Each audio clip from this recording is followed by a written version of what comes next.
everybody. This is Brady Henderson, the senior pastor of the First Baptist Church in Gaston, South Carolina, and you are listening to the Menorah Podcast, and I am here with our co-host, Alan Ott. And Alan, I hope you're doing well. Doing good today. How about yourself? Doing great, doing great. At the time of this recording, we have gotten over the Easter extravaganza, as I call it, and so we went 2 weeks without an episode, but we're back, and we're going to be consistent moving forward up until we tell you we won't be. So we're going to be on for the foreseeable future, kind of starting a new series today. An interesting series and something that I'm pretty excited about. By the way, Easter was great. I want to thank everybody for their work.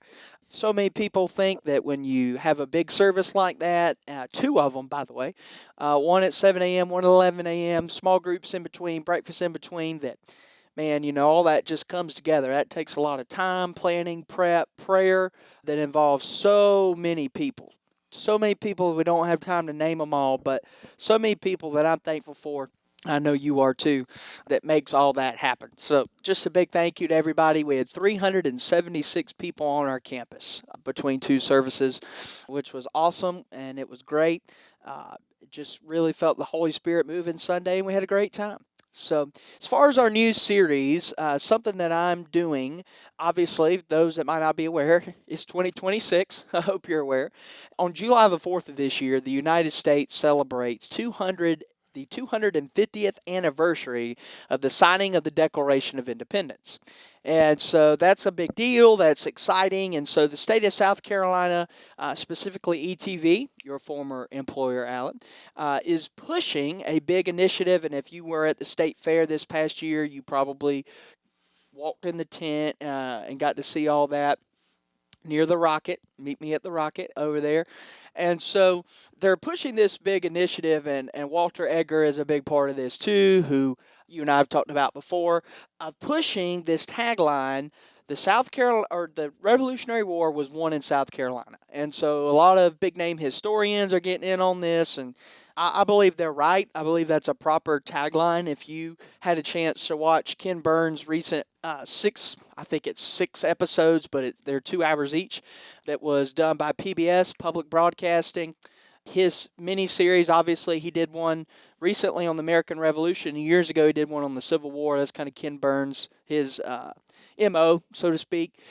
That series even backs up the fact that the Revolution was won in South Carolina. So, moving forward in the weeks and months to come, I'm planning on writing a weekly article about a battle during the Revolution that occurred in the state of South Carolina. And I'm not wanting to talk about the battles the history books talk about. I want to talk about stuff that people don't really know about.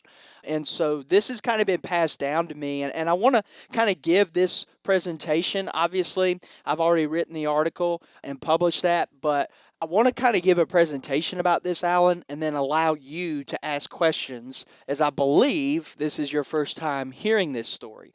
And so I want to be able to kind of, allow you to ask questions that I am assuming after I give the presentation that most people are going to have similar questions that you might have. So kind of think that in your head. And so you might say, well, why in the world do you even care about this stuff? Genetics are a strong thing, as we know. And so I didn't get to know this person.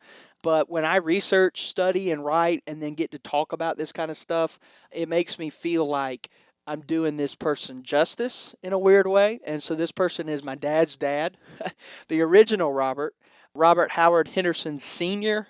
He passed away in 2001, was killed by a drunk driver. He wrote and published in 1991 a book entitled Our House of Henderson, where he did a thorough research of our entire line. And actually, as I'll mention in this presentation, our line actually parallels the group I'm going to talk about today. So I want to talk about something I have entitled the Hampton Massacre.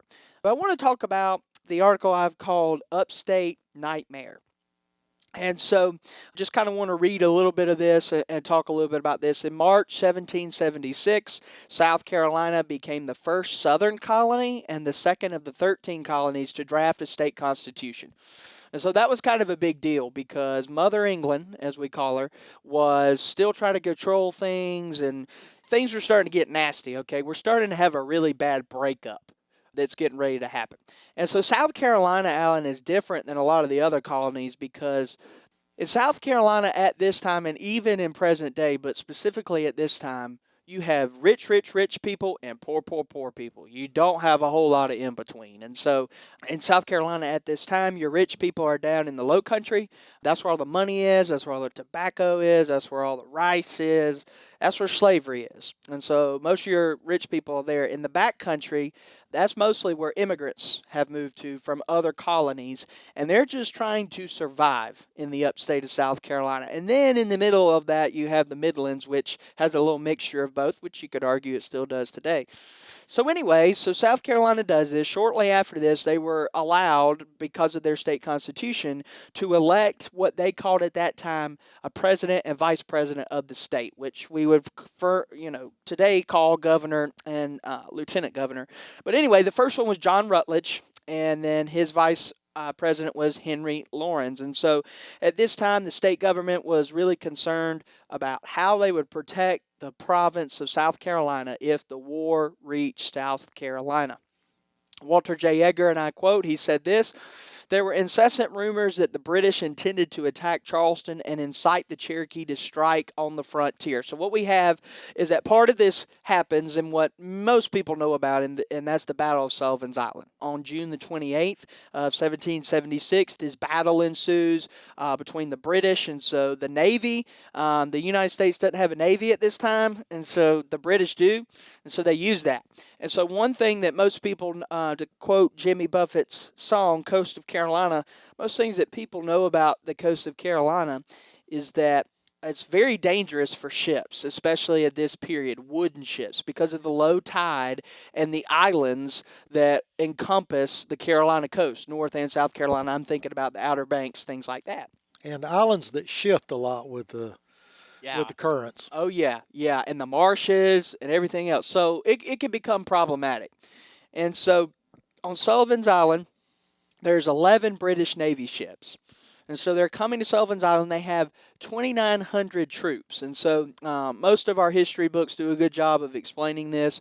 But the South Carolina fort there at Sullivan's Island is made out of palmetto logs. And so, Alan, you obviously know why those would be advantageous, right? They're plentiful.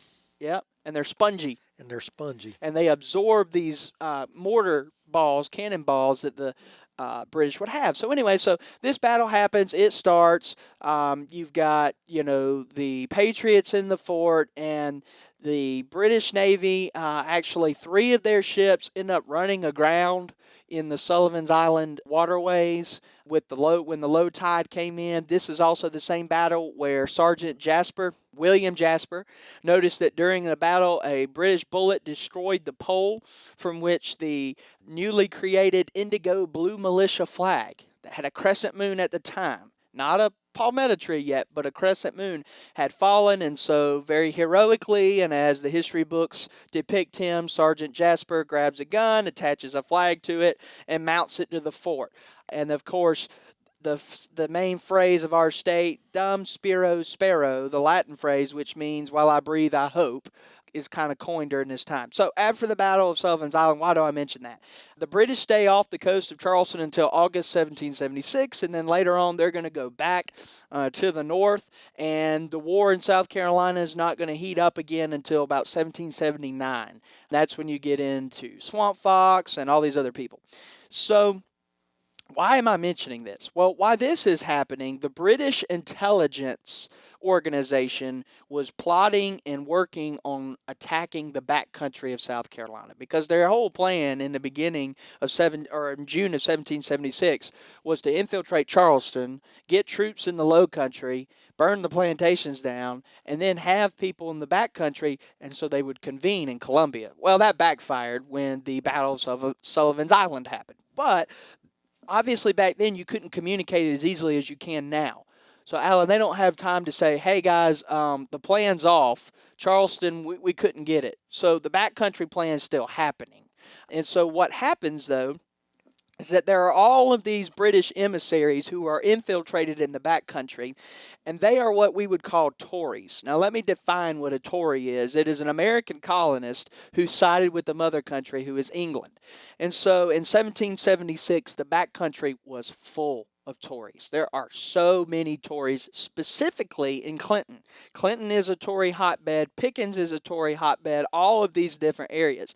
And so I'll throw you a softball here, Alan. What is the name of a group of people who lived all across the upstate of South Carolina and in western North Carolina?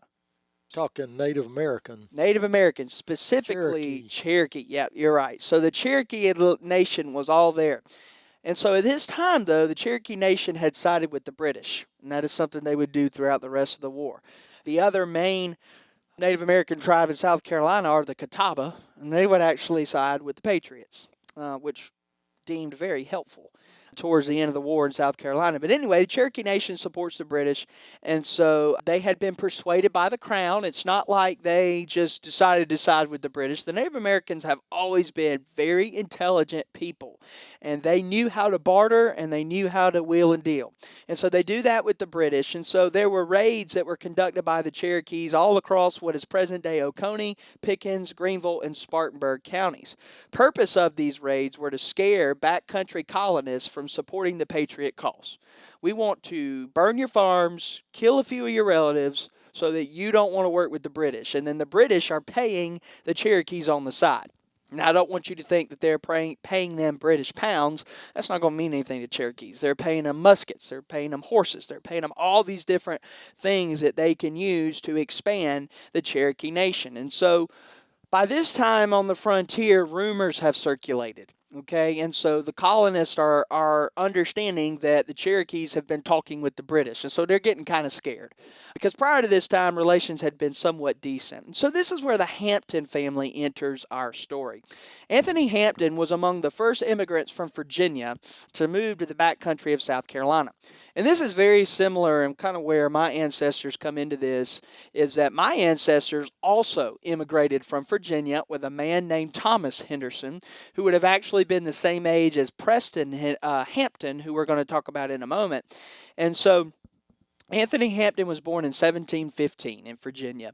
And so my ancestor, Thomas Henderson, who would end up being a Revolutionary War veteran, resided in Pickens County.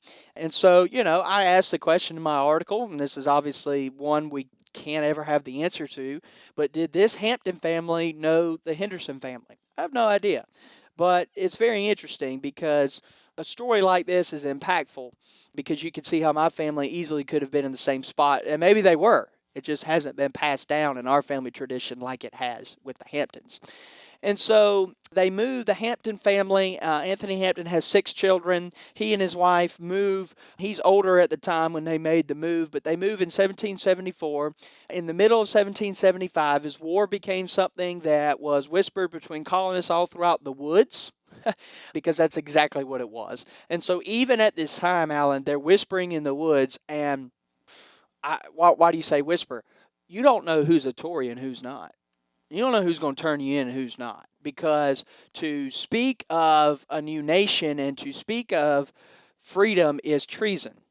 And what do the British do to treasonous? They kill them. Okay, so it's a very life or death situation. And so the Hampton family chose to be proactive.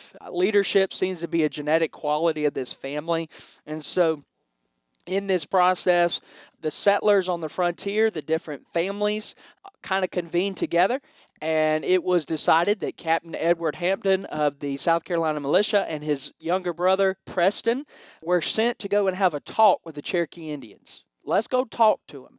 And so the purpose of this, there was something called the Council of Safety that was in the Spartan District, which is modern-day Spartanburg County, actually gave the Hampton boys 1,000 pounds of gunpowder. And the purpose of that was that the 1,000 pounds of gunpowder would be given to the Cherokee Indians as a peace offering, as a gift. In other words, here's 1,000 pounds of gunpowder, which is a lot, by the way. Can we be friends? In other words, they didn't want to ask them to be friends and be empty-handed, which actually sounds really similar to another story that happened 70-something years ago with Christian missionary Jim Elliot. He did the same thing and gave weapons as a peace offering to an indigenous group of people, and that backfired. No pun intended, because this is going to backfire. But once Edward and Preston Hampton arrive in the Cherokee country, they find British emissaries who are already there. There's one guy in particular by the name of Alexander Cameron, who is a shady character in history. He worked for the British, but like he wasn't in the army, but he was like a middleman, and we're supposed to recruit the Cherokees, which he did. So he'd been living with them. And so when the Hampton guys come, Edward and Preston, they live with the Cherokees for a few days, and then Alexander Cameron, for reasons we do not know, makes the Hampton boys his prisoners, imprisons them, takes their horses, their guns, their pistols, their holsters, everything, gives them the Cherokee.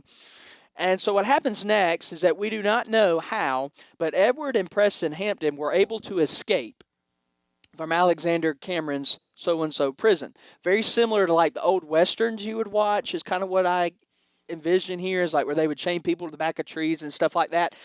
Don't know that for sure, but that's kind of what goes in my mind. So they escaped, and by the way, they're on foot.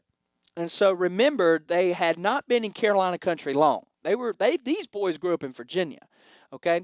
And so they hadn't been there long, but they must have used ancient Indian trails, had to, and they make it back to Spartan District, which is in modern-day Greer, South Carolina, which, as you know, is where I grew up. So I'll tell you why this story even is on my radar in a second. But Edward and Preston alerted settlers all the way back from Cherokee country, all the way back to Greer, that this was coming. And so settlers on the frontier actually quickly constructed forts. They get together, they start building forts in the summer of 1776.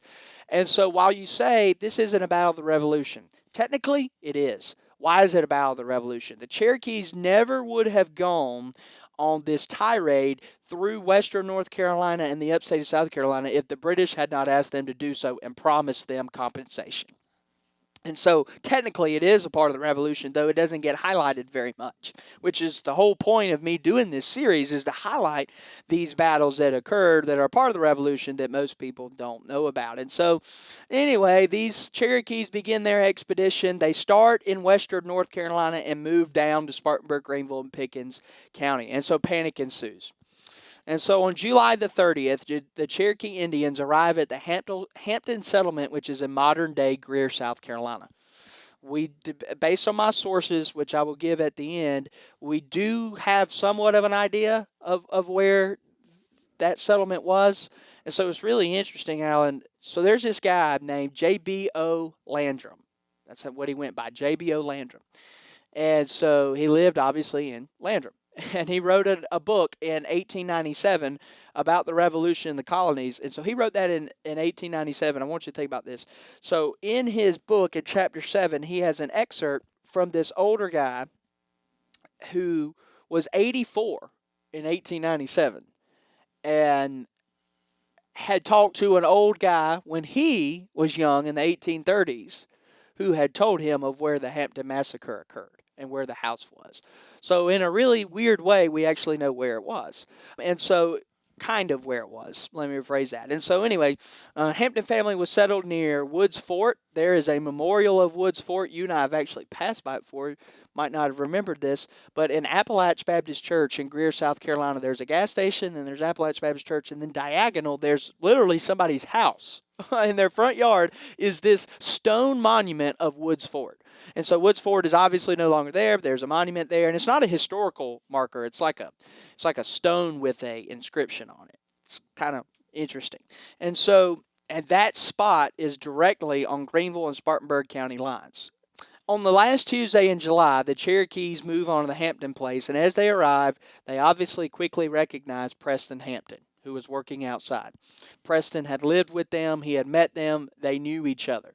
And so it has been passed down that Mr. Anthony Hampton, who was old at the time, and before you guys come at me with machetes, you might be saying, well, Brady, I'm really confused. He was born in 1715, and you're telling me this occurred in 1776, and so we're talking about a man in his late 50s, early 60s. For that time period, that's old. If you made it that long, you were doing pretty good with the technology and stuff they had. So it's been passed down, and we do have an eyewitness, and I'll tell you about that in a minute, that he was an old man, and he cordially greeted the Indians onto his land. It is very highly likely that he knew these specific Native Americans and had possibly traded with them for the sake of improving relations. All right. And so the Cherokee chief is actually the one who shakes hands with Anthony Hampton. And J.B.O. Landrum, in his book, said this: he, Anthony Hampton, gave the chief a friendly grasp of the hand, but had not one more than done this when he saw his son, Preston, fall from the fire of a gun. So the chief is shaking the hand of Anthony Hampton, and his son, he hears the musket go off, his son gets shot. Surely it's an accident, right? I mean, we're all friends here. The next second, Anthony Hampton's forehead is embraced by a Cherokee tomahawk, and it splits his skull. All right? And so that happens with him. His wife is killed in the same manner. They were keeping their infant grandson, Mr. and Miss Hampton's infant grandson, and this is where it gets graphic, so if you can't listen, I understand. So the infant grandson is said to have been thrown against the wall. And while he is being thrown against the wall, his body is then met with a myriad of Cherokee tomahawks. I mean, this is a really bad scene, okay? And there's one person who's alive. And his name is John Bynum, and he is 8 years old. And he is also a grandson. And so John Bynum is in I say living room, it's a one-room house, more than likely. So he's in the one-room house, and so he is seeing all this happen. And so the way he describes it later on, as it's been passed down, is that he's in a corner. A Cherokee warrior approaches him to strike him with a tomahawk so that there are no survivors, and the chief Indian actually stops the warrior by grabbing the back of his hand from killing John Bynum, and they actually take John Bynum to live with them on the Cherokee lands until a treaty was reached in 1777. And then he went and lived with white people again. And so John Bynum's going to live the rest of his life, and he's going to write some of this down. We don't actually have any of his writings, but people that have written articles that I have sourced on here have read his secondhand accounts. And so this is kind of a weird thing, too. It was a common practice among the Cherokees during these raids to allow a child to live. They did that a lot. It's kind of weird. Maybe to tell the story, I really don't have an answer to that. But anyway, so Bynum was 8 years old at the time, and so he's able to recount a lot of this. That's why we have so many gory details, is because he's an 8-year-old, and he was able to see his family like this. Now, a lot of the other members of the Hampton family were not there at the time, including Henry Hampton. He was in North Carolina when his family was killed, and there is another family member who was actually in Packlet at the time, visiting his wife's family. So there's a lot of members of the Hampton family that are going to live on, and there's a reason you know that name. They've lived on, and one reason why many things aren't said about this family anymore is because their influence isn't as strong as it once was. General Wade Hampton III in the Civil War was a commanding general, and he was also general of South Carolina during Reconstruction. He's the guy who got the northern troops out of here and made a deal in 1877 with the Rutherford deal, right? Okay, if the Yankee troops leave here, Rutherford Hayes can be president. And that kind of happens, and he becomes governor and all that good stuff. So after the Hampton Massacre, what happens, a large body of the South Carolina militia marches into Cherokee country, and they burned and destroyed many of their towns and settlements. Colonel Williams led the militia in those efforts. Henry Hampton, another son, was in North Carolina. He joins this group. And so what's crazy about this, though, is Henry Hampton was with Preston when they were trying to have relations with the Indians. And so they go into one of these warrior camps, and it is said that Henry Hampton notices a Native American that he recognizes who is wearing his late brother's coat. The same coat that John Bynum recounts that Uncle Preston was wearing the day he was shot. And so, obviously, it didn't end well for that particular Native American warrior for having on his coat. And so they obviously continue to wreak havoc among the Cherokees. The Patriot Militia does. And so in 1777, they come up with a treaty, and the Cherokees are forced to move out of South Carolina. And then in that time is where they go into northern Georgia, what is now known as Clayton County. And so it's kind of where that happened.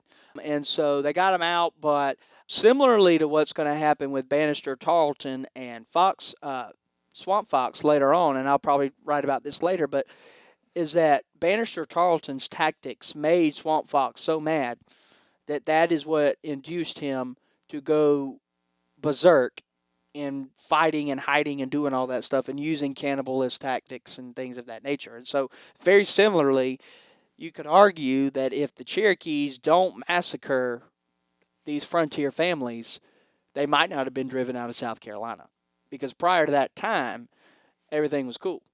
And so the British get involved and feed them a bunch of propaganda, and then they go on this raid, and now they're not in South Carolina anymore for the most part. And so it's kind of an interesting thing of history. And so the Hampton family continues. Their descendants still live in South Carolina to this day. From Anthony Hampton's descendants would come great war generals in the Revolutionary War, in the Civil War, legislators, a future governor of South Carolina. And so let me answer this question. Brady, where did you hear this story? Did you just pick up a book and start reading about it? Well, this story is not really told in books. For example, in Walter J. Edgar's 700-page history on the state of South Carolina, none of this is mentioned. Now, what is mentioned is that there was raids on the frontier, but it's got a paragraph.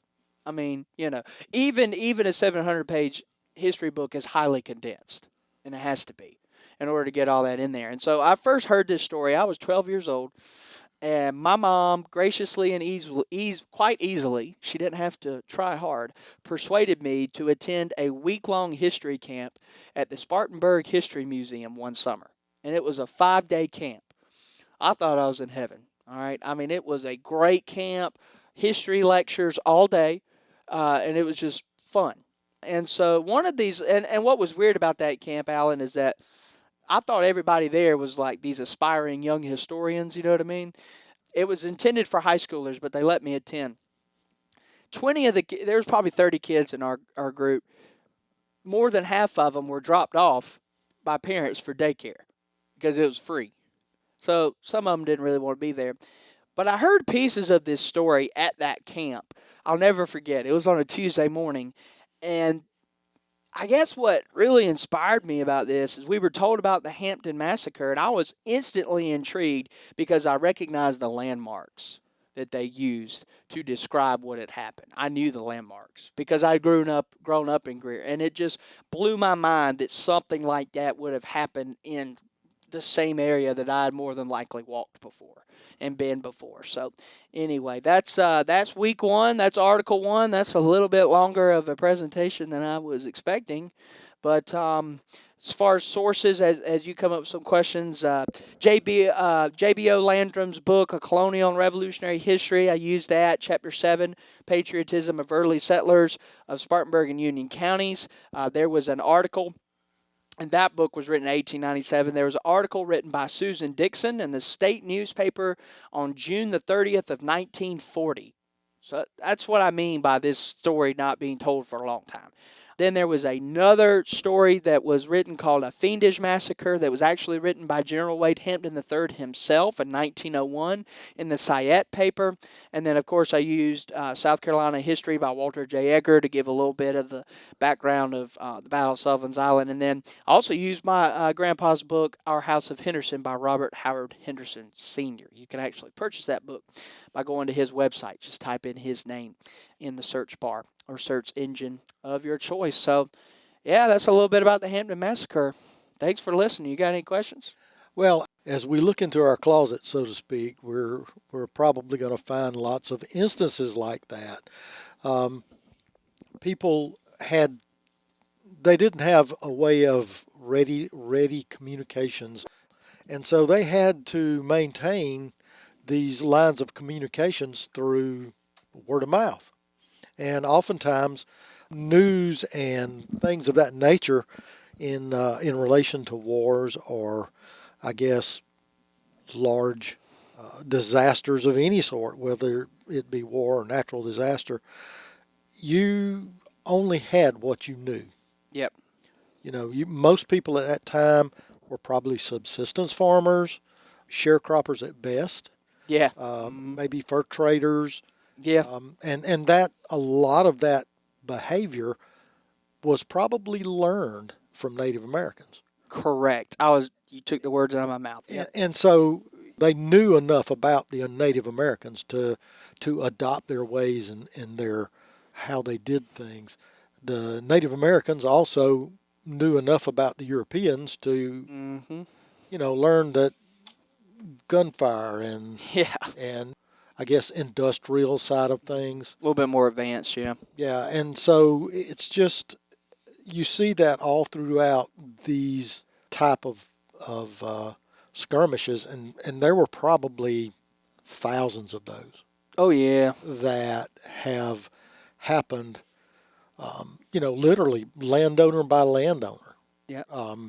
This one we just happen to know the details around it. There's probably so many that we don't know. And this one we're blessed that it was what would become, maybe not at that time, but what would become such a prominent family that got the attention.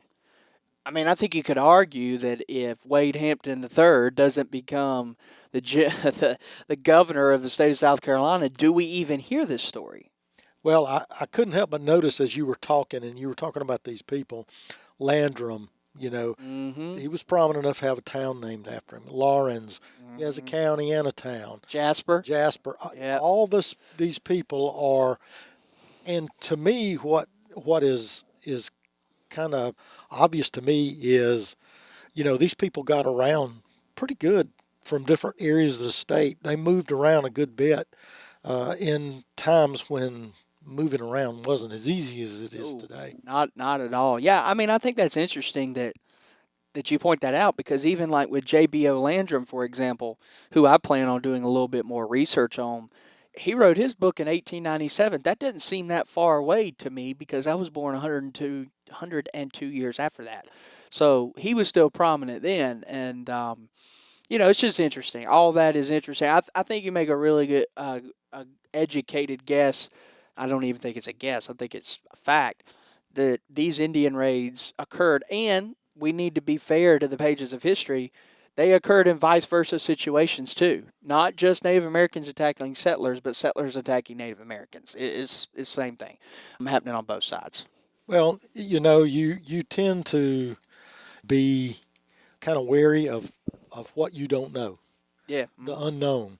And so somebody to this day, the buzzword is people that don't look like me, or people that don't act like me. And so you're always, I guess, naturally wary of people that don't look like you or don't act like you. And so I can understand that to a point. And I think now we have gotten to a point to where we recognize that it's okay to be a little different. It's okay to do things a little different. And we don't hold that in the light that we did at one time. Yep. Absolutely. Any other questions about that specific story? I think we covered that pretty good. All right. Well, why don't you guys let us know your stories, your thoughts on that, and hopefully we'll have a new story for you next week. The article is text me if you need it. It's on Facebook. It's also been emailed to church members. So if you need it, just let us know. You've been listening to the Menorah Podcast, the podcast that seeks to share the light, speak the light, and send the light of Jesus Christ all across the airways of the internet. I believe this is episode 106.